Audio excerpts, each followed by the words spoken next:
I'm chagrined to admit that I paid so much attention to experts, because I should have known better. I should have known better. This wasn't my first rodeo, so to speak. I had learned this lesson before in martial arts and a couple other ways. But it seems like, for some reason, this is a lesson I have to keep learning over and over and over again in different ways, different context. Maybe it'll eventually sink in. I hope it has. But it's the trouble with experts, the horse experts I was talking to, listening to, is that they were so steeped in an equestrian tradition of some kind or another, tradition, convention, that they now had a belief system that was not subject to question. And belief is the enemy of knowledge. One thing I know for sure is that you'll always have to keep asking, why do I do the things I do? Why do I believe what I believe? How do I know what I think I know? That process is forever. If you're not asking yourself that all the time, chances are you're chasing your tail. You have to know that. You have to know why. Why do you believe what you believe? How do you know what you think you know?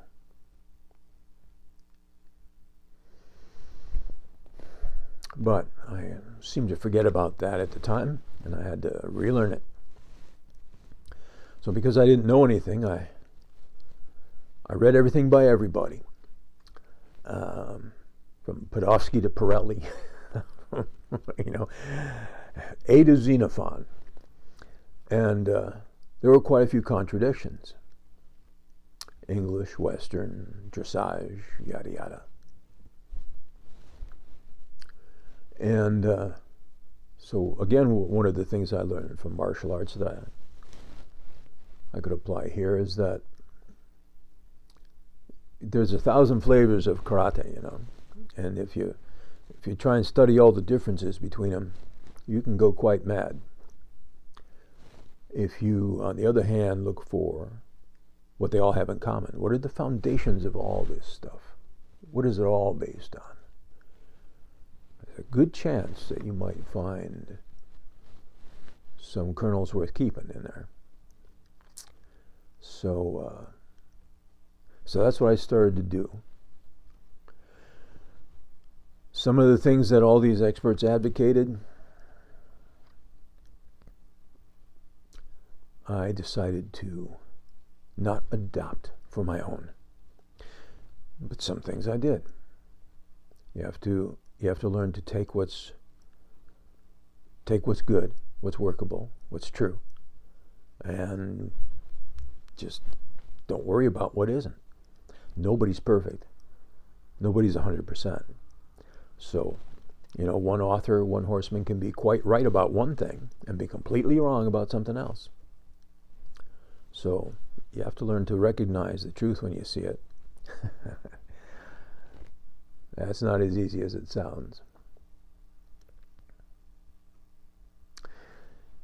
Here's the thing about the search for truth. Looking for truth is like peeling an onion.